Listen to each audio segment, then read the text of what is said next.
বন্ধুরা, আজকে আমরা দেখব কিভাবে হাতে লেখা সুন্দর করতে হয়।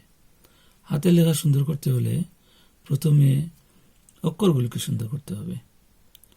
আর অক্ষরগুলিকে সুন্দর আমরা আজকে দেখব কিভাবে বাংলা বর্ণমালার অক্ষরগুলিকে সুন্দর করা যায়। তো বাংলা বর্ণমালা যেহেতু স্বরবর্ণ দিয়ে শুরু, তাই আমরা আজকে স্বরবর্ণ দিয়ে শুরু করব। তো স্বরবর্ণের প্রথমে যেহেতু স্বরেও, তাই আমরা এখন দেখব কিভাবে স্বরেও লিখতে হয়। স্বরেও লিখতে গেলে প্রথমে মাথা নিচ থেকে উপরে এভাবে, এই যে আবার বন্ধুরা, এই যে মাথা নিচ থেকে উপরে এভাবে, এই দুই মাথা সমান হবে। আবার এই যে এই দুই মাথা সমান হলো, হালকা ফাঁকা থাকবে। এরপরে এভাবে টান দিব, এই যে আবার এই যে দুই মাথা সমান করে, এই যে এভাবে টান দিয়ে এরপর সোজা টান দিব।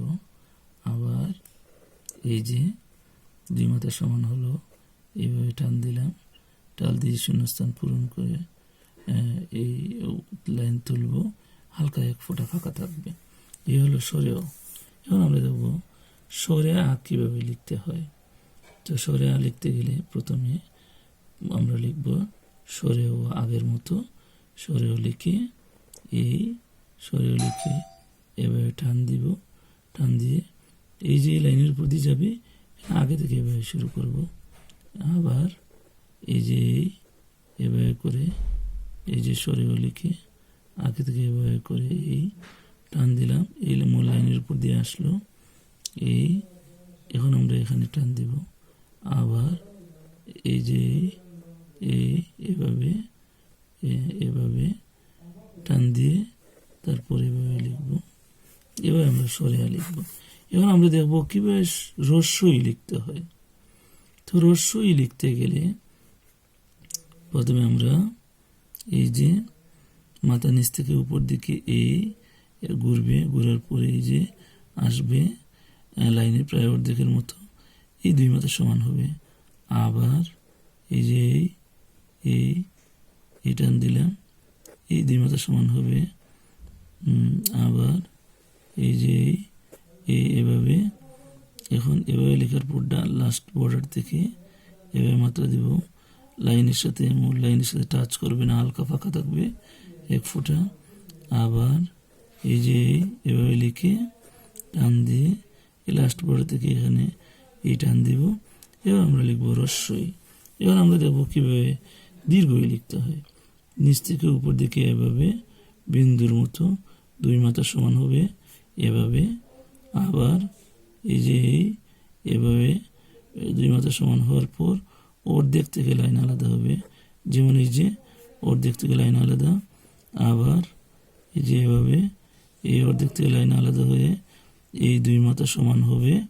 আবার এই যে এই দুই মাথা সমান করলাম, এরপর নিচের দিকে নামাইলাম, প্রায় চারটাই, এই নিচেও সমান হবে, এই দুইটাও সমান, এই দুইটাও সমান হলো। এই যুক্ত স্থান থেকে এই জয়েনিং থেকে এভাবে মাত্রা উপরে লাইনের সাথে লাগবে না, হালকা এক দুই ফুটা ফাঁকা থাকবে। আবার এই যে এই জয়েনিং থেকে মাত্রা এভাবে আমরা দীর্ঘই লিখব। এখন আমরা লিখবো কীভাবে, দেখবো কীভাবে রস্যও লিখতে হয়। রস্যও লিখতে গেলে প্রথমে এই লাইন থেকে সোজা টান নিব, এটা প্রায় অর্ধেকের মতো। আবার এই যে এই লাইনের অর্ধেকে এই অর্ধেকের চেয়ে একটু বেশি তুলব কোনাকুনি। আবার এই যে এই অর্ধেকের চেয়ে বেশি তুলে এরপর ডানে নিব। আবার এই যে ডানে নিয়ে এভাবে তুলব, এক ফুটা ফাঁকা রাখবো, এরপর টান দিব এখানে। আবার এই